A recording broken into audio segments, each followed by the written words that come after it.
My goal has been to speak to the whole girl, which is why the book has been separated into sections called Body, Mind, and Heart.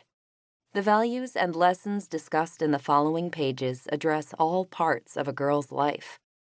It wasn't that long ago that I was an adolescent myself, feeling awkward, pressured, and uncertain.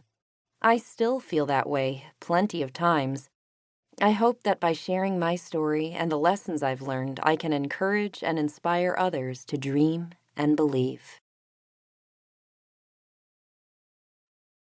1. Body. Chapter 1. Dream and Believe. The assessment was delivered in one cold, short sentence. Jennie's not a championship pitcher.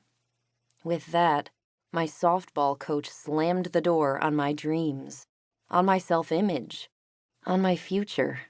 He told my father in no uncertain terms that I was not a winner, not a champion.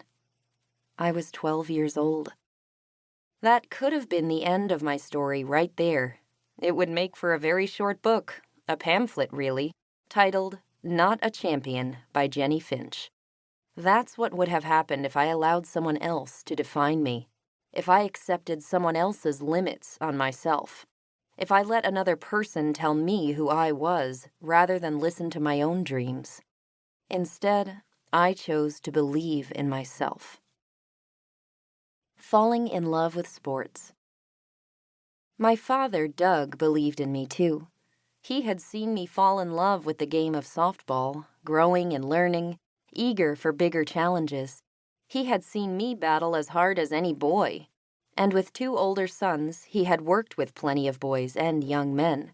He knew that I was tough and strong. He knew that I could be a champion. I started playing softball when I was 5. My parents first noticed that I had a strong arm when we were spending Christmas with my grandparents in Iowa.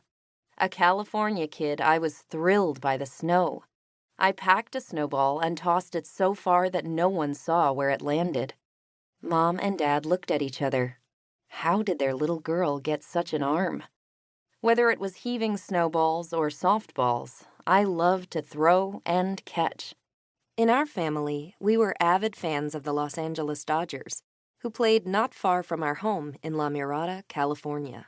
Mom was actually the biggest fan, sharing season tickets with friends at work. She used to take my brothers and me to games. When the Dodgers won the World Series in 1988, we were all thrilled. My dream was to play for the Dodgers. I didn't know any better. While my dreams of playing Major League Baseball were far off in the future, my present was filled with softball. I loved the game. I loved hitting, fielding, sweating, getting dirty, working in the batting cage, being with teammates. And most of all, I loved pitching. I loved having the ball in my hand at the start of every play when my team was in the field. I loved being involved. Pretty soon, my parents started getting advice from people in the softball world. They saw I had some talent and suggested I should spread my wings and find a more competitive league. Some people in our community thought I should stay in La Mirada. For me, that was the start of learning about politics and sports.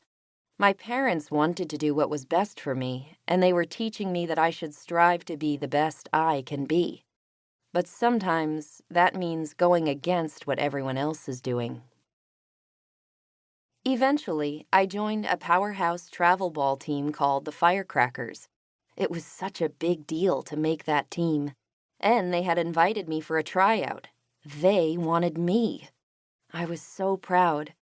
I was one of the younger players. Most of the girls were a year older than me.